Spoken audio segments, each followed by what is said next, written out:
इस वक्त हमारे साथ मौजूद हैं जमीयत उलमाए कोचाधामन के सदर अलहाज इजहार अस्फी साहब।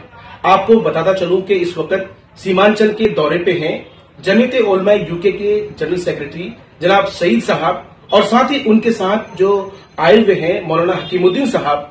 जैसा कि आप सब वाकिफ हैं कि सीमांचल हर तरह से पसमानदा है।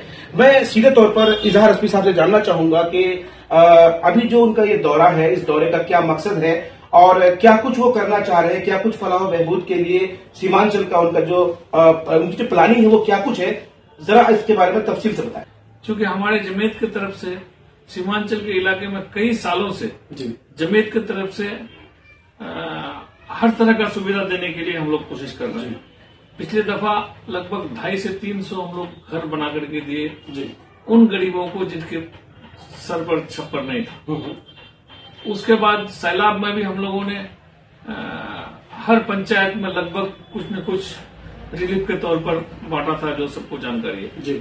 अब हमारे जमीयत की तरफ से ये इरादा किया जा रहा है कि जितने लोग पसमानदे हैं और निचले तबके के हैं जिनका कोई सहारा नहीं है, तो सहारा बनने के लिए हम जैसे सब सिपाहियों को हमारे आला कमान की तरफ से कहा जाए कि सब गरीब के कंधे से कंधे मिलाकर आप लोग चलो, जिसको जो तकलीफ है, जिसको जो दिक्कत है, उसकी जरूरत पर काम आओ। चलिए, ये तो रहा कि भाई ये आपने अपना प्लान बताया कि आपको फ्यूचर में क्या करना है, लेकिन मैं सीधे तौर पर आपसे ये जानना चाह रहा हूँ कि अभी जो यूके से सईद साहब आए हैं, उनका आने का मकसद क्या है और क्या कुछ वो अब तक कर चुके हैं, उनका प्लान क्या है सर?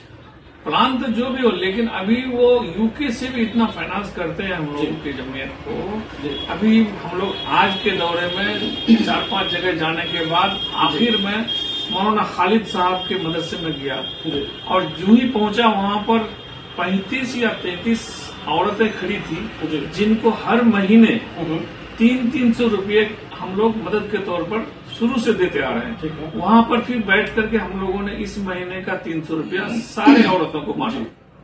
तो बहुत बहुत शुक्रिया इजहार अस्फी साहब। तो ये थे जनाब इजहार अस्फी साहब जो जमीयत उलमाए कोचाधामन के सदर हैं। लगातार बता रहे थे कि किस तरह से जमीयत उलमाए हिंद की तरफ से अवामी खिदमात जो है वो अंजाम दी जा रही है और ये मुसलसल इस काम को आगे भी अंजाम देते रहेंगे।